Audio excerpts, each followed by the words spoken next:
सबसे पहले मैं आप सभी का स्वागत करता हूं और इस कोविड-19 के पैंडेमिक में हम सभी के अच्छे स्वास्थ्य की कामना करते हैं। और ये एक्चुअली इस समय ऐसी स्थिति बन गई है पूरे देश प्रदेश में कि कोविड से संबंधित इतने सारे प्रिकॉशंस लेने पड़ते हैं और इस प्रिकॉशन के तहत ही हम सभी आपको वीडियो लेक्चर प्रोवाइड करने का प्रयास कर रहे हैं। हमारे पास जो लिमिटेड साधन मौजूद हैं इसी में हम आप सभी को वीडियो लेक्चर से कोशिश करते हैं कि ताकि आपके पास जो संबंधित सब्जेक्ट से जो नॉलेज है वो आपका बरकरार रहे और आप अपनी प्रैक्टिस जारी रख सकें। तो आज आपको मैं अपने वीडियो लेक्चर में आपका स्वागत करता हूं और मैं doctor Vinay Kumar Srivastava, MSc and PhD in mathematics and having experience of 30 years of teaching। मैं आपको BSc पार्ट 1 के क्वेश्चन पेपर से संबंधित मैथमेटिक्स से संबंधित आपको कुछ बातें बताऊंगा और फिर मैं अपने जो चैप्टर जो पेपर पढ़ाऊंगा उस पेपर से संबंधित मैं आपको डिटेल्स में जानकारी दूंगा। सबसे पहले मैं आपको बताऊं कि BSc पार्ट 1 में मैथमेटिक्स जो पेपर है, इस मैथमेटिक्स सब्जेक्ट से संबंधित आपके पास 4 पेपर्स होते हैं। 4 पेपर्स होते हैं, उनमें से आपको इस मैथमेटिक्स से संबंधित जो पेपर्स होते हैं इसमें आपको जो आपका एक पेपर है जिसका नाम है पेपर 4। पेपर 4 जो है इसका टॉपिक इस पेपर का नाम है वो आपका है analytical geometry and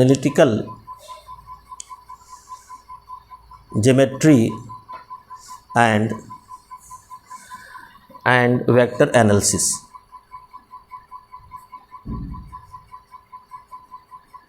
analytical geometry and vector analysis. अब ये पेपर एक्चुअली है क्या कि ये 2 पार्ट में बटा हुआ है। ये दोनों ही पार्ट आपके डिफरेंट हैं। इस पेपर 4 के लिए ये 50 मार्क्स के पेपर्स होते हैं। 50 मार्क्स के पेपर्स होते हैं।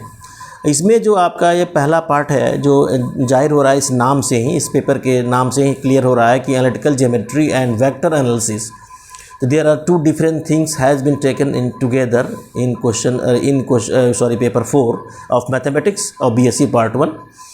So here the topic is analytical geometry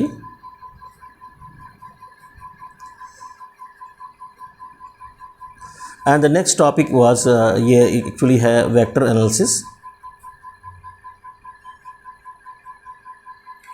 analysis। And this analytical geometry actually analytical geometry जो हम पढ़ रहे हैं ऑलरेडी, आपको पता है कि ज्योमेट्रिक से संबंधित जो बातें करते हैं हम, तो ज्योमेट्री कई तरह की होती है। जैसे अभी आपको बताया गया था सॉलिड ज्योमेट्री, जिसको मेंसुरेशन के नाम से भी जानते हैं आप, तो सॉलिड ज्योमेट्री होता है। फिर आपका कोऑर्डिनेट ज्योमेट्री होता है। कोऑर्डिनेट ज्योमेट्री भी 2 तरह के होते हैं आपके। एक होता है आपका 2 डायमेंशनल कोऑर्डिनेट ज्योमेट्री जो आपने इंटरमीडिएट क्लासेस में पढ़े हैं। जैसे आपने पढ़ा है 2 डायमेंशन में कैसे इक्वेशन ऑफ स्ट्रेट लाइन होता है, कैसे इक्वेशन ऑफ सर्किल होता है, कैसे आपने और भी सारे टॉपिक्स पढ़े हैं इंटरमीडिएट क्लासेस में। और मेंसुरेशन की बात जो करते हैं, सॉलिड ज्योमेट्री की बात करते हैं, वो आपको कुछ सॉलिड फिगर्स के बारे में जानकारी आपने प्राप्त की है। जैसे हम ये कह सकते हैं रेक्टेंगुलर शेप के जो सॉलिड फिगर्स होते हैं, स्फेरिकल जो सॉलिड फिगर्स होते हैं, उसका जो है एरिया निकालना, वॉल्यूम निकालना, सरफेस एरिया निकालना, ये सब क्लासेस 8th 9th में आपने पढ़ा होगा। यहाँ जो बात हम करने जा रहे हैं वो है actually analytical geometry. It is a geometry of 3 dimension. It is a geometry of 3 dimension.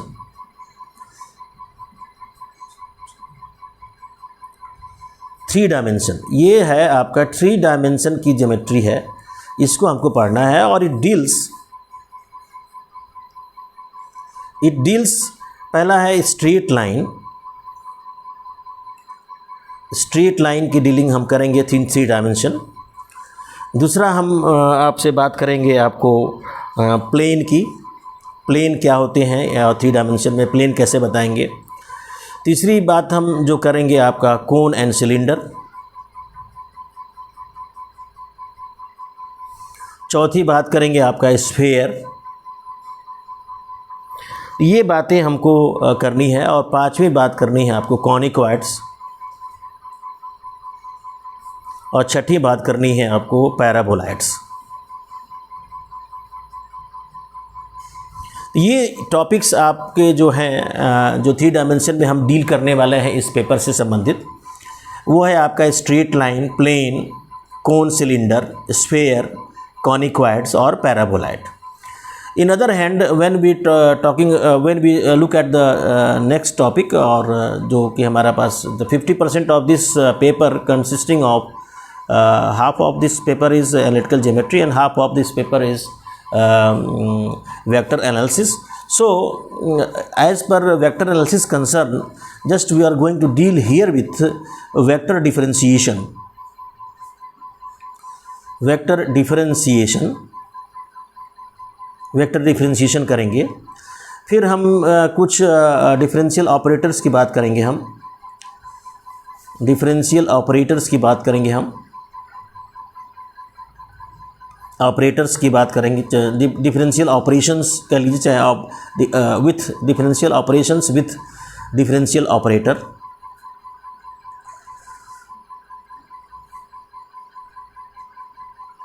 Differential operations with differential operators. इसी में जब हम डिफरेंशिएशन जब करेंगे हम डिफरेंशियल ऑपरेटर्स के साथ में, तो कुछ ऐसे भी नए टॉपिक्स भी आएंगे आपको। जैसे आपका आएगा ग्रेडियंट आएगा, डाइवर्जेंस आएगा और कर्ल भी आएगा। ये सारी बातें हमको वेक्टर एनालिसिस में करी जाएंगी। यहाँ पर जो तीसरी जो संबंधित वेक्टर एनालिसिस संबंधित जो आपका टॉपिक है वो आपका है वेक्टर इंटीग्रेशन। वेक्टर इंटीग्रेशन में हम बेसिकली 3 तरह के इंटीग्रेशन की बात करेंगे। इसमें आपका पहला है लाइन इंटीग्रल, दूसरा है सरफेस इंटीग्रल और तीसरा है आपका वॉल्यूम इंटीग्रल। ये 3 बातें हम करने वाले हैं। ये रहा आपका टॉपिक जो हमारे पास मैथमेटिक्स पेपर 4 जो डीडी यूनिवर्सिटी से, दीनदयाल उपाध्याय गोरखपुर यूनिवर्सिटी ऑफ गोरखपुर से मैथमेटिक्स के सिलेबस प्रिस्क्राइब्ड हैं, जो बच्चों को बीएससी पार्ट 1 में पढ़ने होते हैं। वो है आपका analytical geometry and vector analysis. This paper is 4th paper of mathematics, and this paper consisting of the 2 major topics. One is analytical geometry and other is vector analysis. And this analytical geometry is nothing but it is a geometry of 3 dimension, and where we here with the deal with the straight lines, plane, cone, cylinder, sphere, conicoids and paraboloids. And the same way, when we are talking about the 50% of the top of this paper is vector analysis, and the vector analysis consisting of the vector differentiation, some differential operations with the differential operators like gradient, divergence and curl, and the third one is the vector integration. And with this vector integration consisting of the 3 types of integrals, vector line integral we can say, and vector surface integral and vector volume integral. अब हम इसको बारी बारी से हम आपको पहले बताएंगे। हम सबसे पहले हम ये चाहते हैं कि आपको कुछ 3 डायमेंशन ज्योमेट्री से संबंधित बातें करें। जैसे कि आपको पता होगा कि हम पूरे स्पेस में हम 3 म्यूचुअली परपेंडिकुलर लाइंस खींचना चाहें, तो it is very difficult to draw 3 mutually perpendicular lines in a 2 dimension. So here is suppose I'm just taking, here is a line, and this is another line, and this is taken as x axis, you know, and this is taken as z axis. You want to draw a line which is perpendicular to these 2 lines. So because these 3 lines are mutually perpendicular, so when we look at this my pane, this is the line, and this is the line, and this is another line. So these 3 lines are mutually perpendicular, and this line जो हमारे pen से मैंने दर्शाया है, इसको हम copy में कैसे लिखेंगे, इसलिए हम लोग क्या करते हैं, इसको ऐसे हम यहाँ ऐसे कर लेते हैं. And this is taken as Y axis. And we suppose here that the angle between these two is 90 degree, and these two is 90 degree, and this is 90 degree. So these three are mutually perpendicular lines, and these are named as any one of them can be taken as x-axis, y-axis, and z-axis. Any one of them taken x-axis, any one of them taken y-axis, any one of them taken z-axis. And this they are meeting at a point O. So O is called origin. So here we can say कि origin, सबसे पहले हम बात करते हैं origin की, तो हम ये कह सकते हैं कि three mutually straight lines, three mutually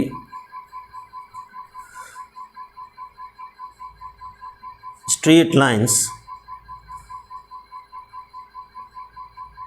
meeting at a point in three dimension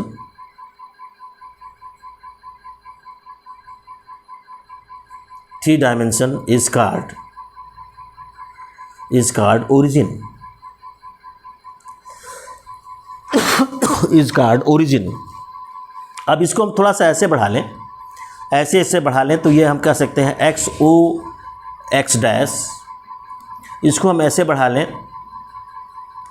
इसको कह सकते हैं वाई ओ वाई डैश. और इसको थोड़ा नीचे बढ़ा लें, इसको कहते हैं जेड ओ जेड डैश. तो हम ये कह सकते हैं कि the lines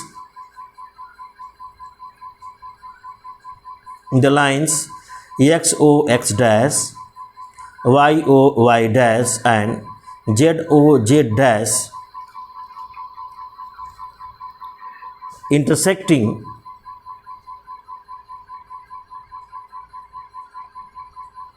intersecting at a point O is called origin. तो ये जनरल आपको वेरी एलिमेंट्री चीज़ें हैं जो कि हमको बतानी थी, तो मैंने सोचा कि आपको from very beginning just I am going to explain origin in three dimensional space when we take any three lines which are mutually perpendicular and intersecting at a point, then that point is called origin. Now when we come to the next axes, सो जब हम बात करते हैं three dimension की, तो हमारे पास आती है बात एक्सिस. क्या हम कह सकते हैं, तो एक्सिस को हम कहते हैं कि जो लाइंस हैं, the lines X O X dash is known as X axis, Y O Y dash is known as y-axis, and z dash is known as z-axis. So we can say these three lines are known as axes. Now we will discuss the coordinate planes. So how will you define the coordinate planes?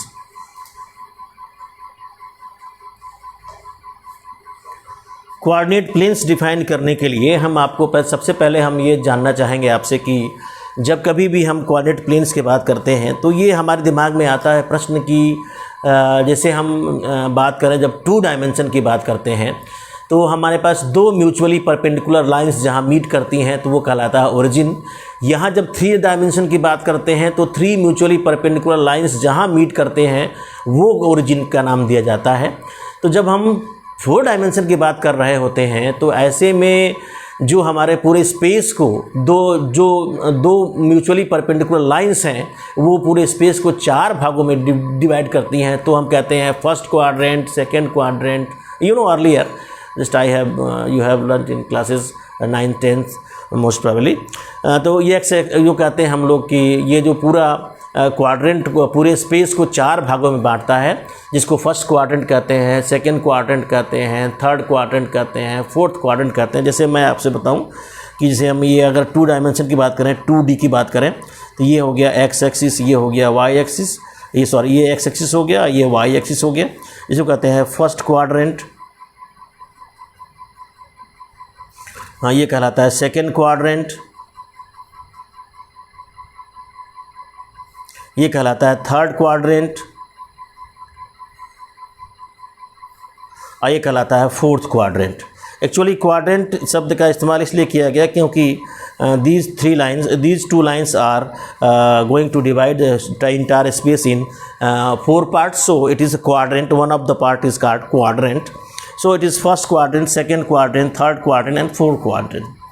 Whereas when we draw 3 mutually perpendicular lines in a space, then the entire space has been divided in 3, नहीं बल्कि हम 8 parts में divide होता है, 2, 3 या 4 part में divide नहीं होता है। पूरा स्पेस जब 3 म्यूचुअली परपेंडिकुलर लाइंस जब हम ड्रा करते हैं किसी स्पेस में, तो वो आपको 8 पार्ट्स में डिवाइड करता है। जैसे मैं आपको समझाता हूँ, यहाँ पर बात कही जाएगी आपसे। हम ये भी कह सकते हैं कि द 3 कोऑर्डिनेट यहाँ पर हम ड्रा करते हैं। जैसे मान लीजिए अभी हमने ड्रा किया था, ये हो गया आपका जेड ओ जेड डैश, ये हो गया आपका एक्स ओ एक्स डैश, और ये हो गया आपको वाई ओ वाई डैश। अब यहाँ पर हम बात करते हैं तो ये पूरे स्पेस को 8 भागों में बांटता है। अब यहाँ पर जो 8 भागों में बटा, तो how many coordinate planes are there, तो हम प्लेन को बात करते हैं। जैसे मान लें हम कहते हैं कि प्लेन जेड और एक्स को कंटेन करता है, जिसको एक्स जेड प्लेन कहते हैं।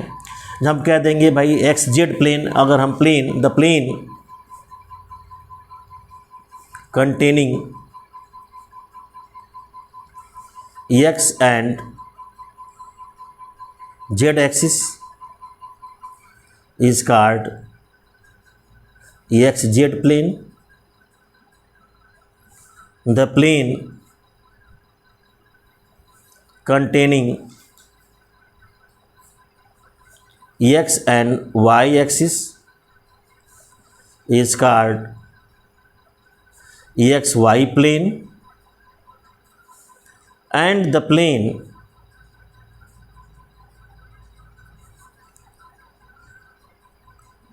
containing Y and Z axis is called YZ plane. The plane containing X and Z axis is called XZ plane. The plane containing X and Y axis is called XY plane, and the plane containing Z axis and Y axis and Z axis is called YZ plane. तो ये हम coordinate planes की बात करते हैं, तो ये coordinate planes मिल जाता है। जैसे हम कह सकते हैं आपको एक्स ओ जेड कह सकते हैं हमको, या हम ये भी कह सकते हैं एक्स ओ जेड डैश। तो हमारे पास ये 2 तरह के आपको कोऑर्डिनेट प्लेन्स मिल रहे हैं जो एक्स जेड प्लेन के नाम से जाने जाएंगे। एक आपका हो रहा है X O Z. So here is we can say XOZ and XOZ dash, एक 2 प्लेन मिल गया। फिर इसी तरह से हम बात करें तो X dash O Z and X dash O Z dash, ये 2 मिल गया। यानी कि ये आपको देखा जाए तो ये 4 मिल रहे हैं। ये देखा जाए 1 2 3 4, इस तरह से हम देखें तो ये हम XZ प्लेन में मिल रहे हैं। इसी तरह से तो ये जो बातें हम कर रहे हैं एक्स जेड प्लेन की बात, तो इतनी बातें हम नहीं करेंगे। हमको सिर्फ देखना ये है कि एक्स ओ जेड ये प्लेन कहलाएगा, इसको कहते हैं इस वाई एक्स जेड प्लेन, इसको एक्स जेड प्लेन कहेंगे हम लोग। ये सारी बातें फ़र्क थोड़ा सा कोऑर्डिनेट सिस्टम से आएगा, जब क्योंकि हम जब जाते हैं ओ से जब इधर जाते हैं एक्स डैश की तरफ तो नेगेटिव होता है एक्स की वैल्यूज़ का, ओ से जब पॉजिटिव तरफ में जाते हैं तो एक्स की वैल्यू पॉजिटिव हो जाएगा। तो ये हम बातें इसलिए ये बात कर रहे हैं। तो हमारे पास ये कहने का मतलब ये हुआ, कुल मिला के ये हुआ कि द कोऑर्डिनेट जो प्लेन्स होते हैं, जो 3 कोऑर्डिनेट प्लेन्स होते हैं, actually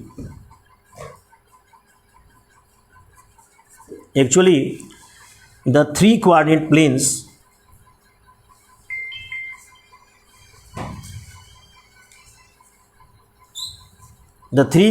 planes x o z y o z x o y 3 coordinate planes divide the whole space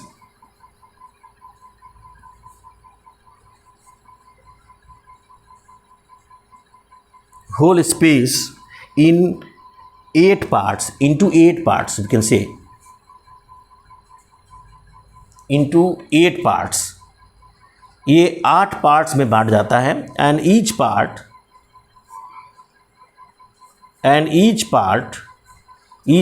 are called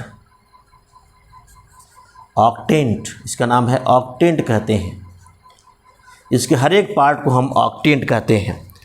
तो ये ऑक्टेंट्स इसलिए कहलाते हैं क्योंकि ये पूरे स्पेस को, ये जो 3 म्यूचुअली परपेंडिकुलर लाइंस जब हम ड्रा करते हैं, they are meeting at a point, then the entire space has been divided in 8 parts and each of the parts are called octants कहलाते हैं। तो हम ये अभी आपको थोड़ा सा वेरी एलिमेंट्री जो बातें हम बता रहे थे, इसके बारे में मैंने बताया कि भाई जैसे आपने देखा था कि 2 डायमेंशन में, अगर किसी स्पेस में 2 डायमेंशनल की बात करते हैं, अर्थात जब भी हम बात करेंगे 2 डायमेंशन की, तो 2 डायमेंशन की जब बात करते हैं तो 2 म्यूचुअली परपेंडिकुलर लाइंस जो है पूरे स्पेस को 4 भागों में बांटते हैं। उसी तरह से अगर हम 3 डायमेंशन की बात करते हैं तो 3 म्यूचुअली परपेंडिकुलर लाइंस जो होती हैं वो आपको इसको 8 भागों में बांटती हैं। अब ये 8 जो भाग बनते हैं वो आपको कहलाता है आपका ऑक्टेंट्स। ईच पार्ट जो है ऑक्टेंट्स कहलाता है। इसको प्रैक्टिकली यहाँ हम दिखा नहीं पा रहे हैं, लेकिन प्रैक्टिकली आप चाहें तो अपने ये ऐसे लेकर के आप चाहें तो आप दिखा सकते होंगे। इस तरह से आप बना के ऐसे दिखा सकते होंगे। इधर भी खींच लीजिए और इधर भी खींच लीजिए स्पेस में, और नीचे भी कर लीजिएगा ऐसे करके, और नीचे भी ऐसे ले लें हम। तो इससे हम देखेंगे कि 8 भागों में बट रहा है। 8 भागों में बटेगा, ये आप देखेंगे तो ये 8 भागों में बटेगा। ऊपर का हो गया 1 2 3 4 और नीचे का भी हो जाएगा 4, तो ये 8 भागों में बट रहा है। तो इसलिए हम यहाँ पर नहीं दिखा सकते हैं। तो मैं ये बताना चाह रहा था कि ये पूरे जो 8 भाग जो बनता है वो कहलाता है ऑक्टेंट कहलाता है। और ये कोऑर्डिनेट प्लेन्स के बारे में थोड़ी बहुत जानकारी जो थी आपको हमने एलिमेंट्री जो दे दी। अब हम चलते हैं coordinate of a point in space कैसे हम लिखते हैं। Coordinate of a point in space,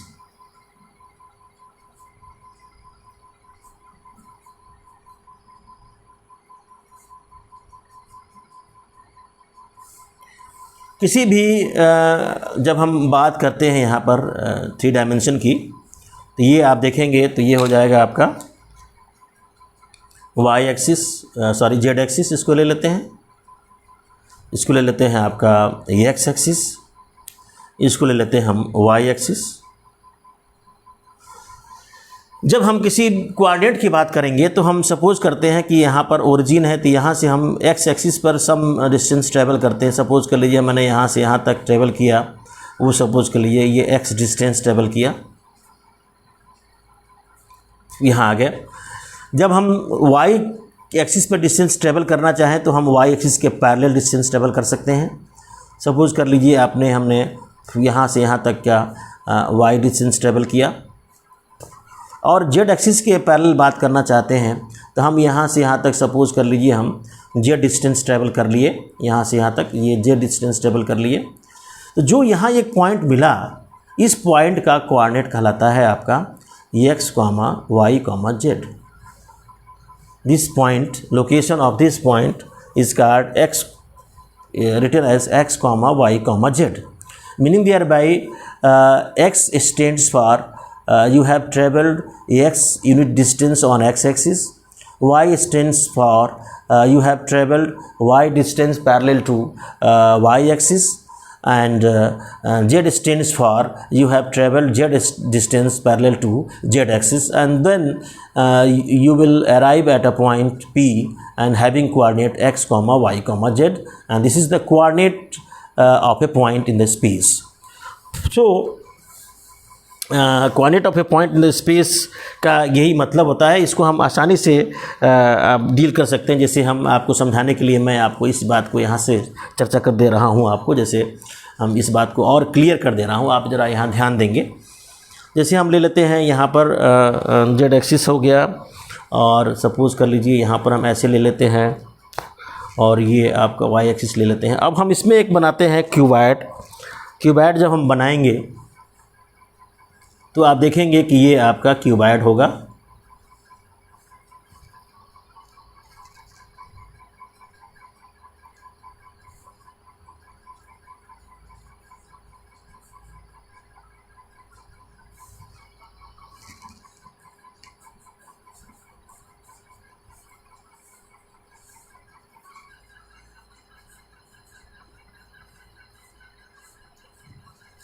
अब यहाँ ये पॉइंट P है. इस पॉइंट P की बात करें तो यहाँ से यहाँ तक ये डिस्टेंस हो जाएगी x, यहाँ से यहाँ तक की डिस्टेंस हो जाएगी y, और यहाँ से यहाँ तक की डिस्टेंस हो जाएगी z. तो ये पॉइंट P का कोऑर्डिनेट कह सकते हैं हम x, y, z. तो ये हो गया हमारा, आपको समझाने का एक तरीका ये हो गया कि ये कैसे हम x, y, z हम लिखते हैं इन 3 डायमेंशन स्पेस में. और इसी तरह से हम कोऑर्डिनेट ज्योमेट्री की डीलिंग के लिए ये बहुत ही इम्पॉर्टेंट है.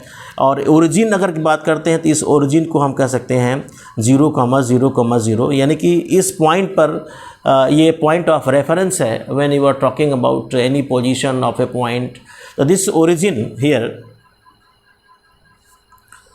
The origin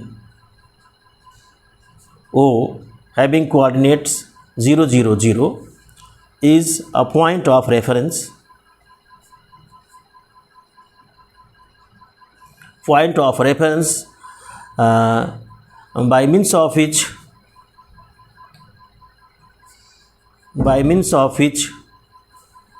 we can locate a point P, suppose having coordinate x, y, z, means x is the distance from O on x-axis, y is the distance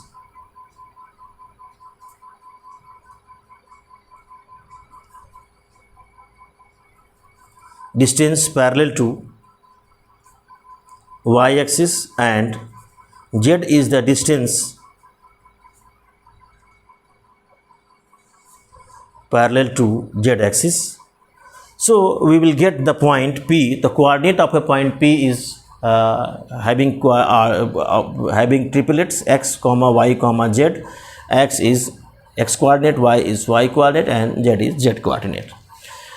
Now, in the same way, when we proceed further for the distance between 2 points, or some more projections की बात करेंगे हम, और किसी भी points के बीच की distance की बात करेंगे. तो when we are talking about the distance between 2 points, then you will find here, just I am talking about the distance between 2 points further. The distance between 2 points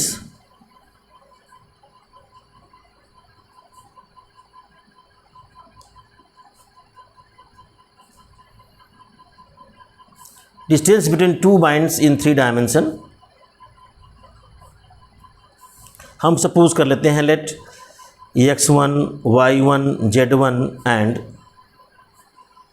x2, y2, z2 are any 2 points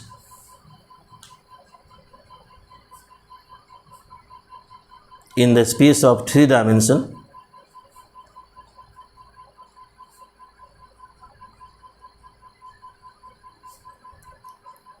with reference point O is origin, ये हमारे पास हो गया। तो ये हमारे पास से ये बात करें हम X axis Y axis Z axis की बात कर लेंगे हम लोग यहाँ पर, यही ओरिजिन है। ये हो गया आपका जेड एक्सिस, ये हो गया वाई एक्सिस। तो यहाँ पर कोई भी हम दो पॉइंट लेते हैं, सपोज़ कर लीजिए हम बात कर लेते हैं ये आपका P कोई पॉइंट है, suppose it is x1 y1 z1 and here is Q point है आपका x2 y2 और z2। जब हम ये बात करेंगे, हम यहाँ जब बात करना शुरू करें, हम इस बात की चर्चा करना शुरू करें, तो हमारे पास ये बात आती है यहाँ पर। अगर हम इसका प्रोजेक्शन ले लें इसमें, तो हम सपोज़ कर लेते हैं ये आपका LM आ गया, प्रोजेक्शन LM आ गया। यहाँ पर इसको हम ऐसे ड्रा कर लें, MN हो गया। तो इस तरह से हम देखें, हम ज़रा इसमें ध्यान से, तो XY प्लेन जो होगा वो आपका LM स्क्वायर हमको चाहिए कि L, जब हम LM स्क्वायर करें तो ये आपका PM स्क्वायर मिलेगा। और PM स्क्वायर की बात हम करेंगे तो PM की बात करेंगे तो ये LM का मतलब हो जाएगा 2 डायमेंशन में हो जाएगा। तो यहाँ पर देखेंगे हम, जब हम XY प्लेन की बात करते हैं तो Z की वैल्यू 0 होती है। तो यहाँ जो कोऑर्डिनेट सिस्टम का जो होगा वो आपका x1 y1 यहाँ हो जाएगा। यहाँ जो बात होगी x1 y1 होगा, यहाँ पर x2 y2 होगा। ये जो बात है आपका करेंगे हम, क्यों होगा क्योंकि यहाँ पर x1, ये जो पूरा डिस्टेंस आपके x2 है यहाँ तक पहुँचने के लिए, x2 डिस्टेंस हो गया। यहाँ तक पहुँचने के लिए आपका x1 डिस्टेंस हो गया। तो ये आपको जो पॉइंट हो जाएगा वो x1 माइनस x2 हो जाएगा, है नहीं। तो ये जो मिलेगा आपका LM की बात करें हम, तो here LM square is nothing but it is x1 minus x2 का स्क्वायर और प्लस y1 माइनस y2 का square, this is LM square. तो यहाँ पर देखिए LM square is nothing but it is PM square, it is PM square. जब हम बात करें यहाँ पर, तो ये Z1 है और ये पूरा Z2 है, तो ये जो डिस्टेंस होगा ये हो जाएगा आपका Z2 माइनस Z1, जो बड़ा हो जाएगा। तो हम इसकी बात कर रहे हैं हम PQ की स्क्वायर की। तो PQ की स्क्वायर की बात करें तो हम कह सकते हैं कि PM का स्क्वायर और प्लस QM का स्क्वायर। तो यहाँ पर PQ स्क्वायर की बात करें तो ये हो जाएगा आपका x1 माइनस x2 का square plus y1 minus y2 का स्क्वायर, ये PM स्क्वायर हो गया। और हम QM की बात करें, QM स्क्वायर की बात करें तो ये हो जाएगा Z2 माइनस Z1 का स्क्वायर।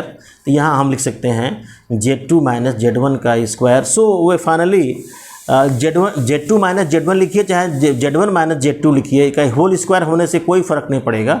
इसलिए हम इसको PQ का स्क्वायर लिखेंगे, x1 माइनस x2 का whole square plus y1 minus y2 का whole square plus Z2 minus Z1 का whole square. And so the distance between 2 points PQ is nothing but it is square in under square root x1 minus x2 whole square plus y1 minus y2 whole square plus Z1 minus Z2 whole square, and this becomes the formula which is used in calculating the distance between 2 points always. So आज मैं आपको distance between 2 points तक ही मैं बताता हूँ, और उसके next video lecture में आपको हम और इसके डिटेल्स की बात करेंगे। और तब तक के लिए आपको बहुत बहुत धन्यवाद। और आपको किसी भी तरह की दिक्कत होती है तो हमारे ऑनलाइन हर प्रॉब्लम की सलूशन आपको देंगे हम। इसके लिए आप निश्चिंत रहें और हमारा आज का दिन शुभ हो। और इस कोविड-19 पेंडेमिक में आप अपने आप को सुरक्षित और घर पर रहें और अपनी पढ़ाई जारी रखें, और हम आपके अच्छे स्वास्थ्य की कामना करते हैं। बहुत बहुत धन्यवाद।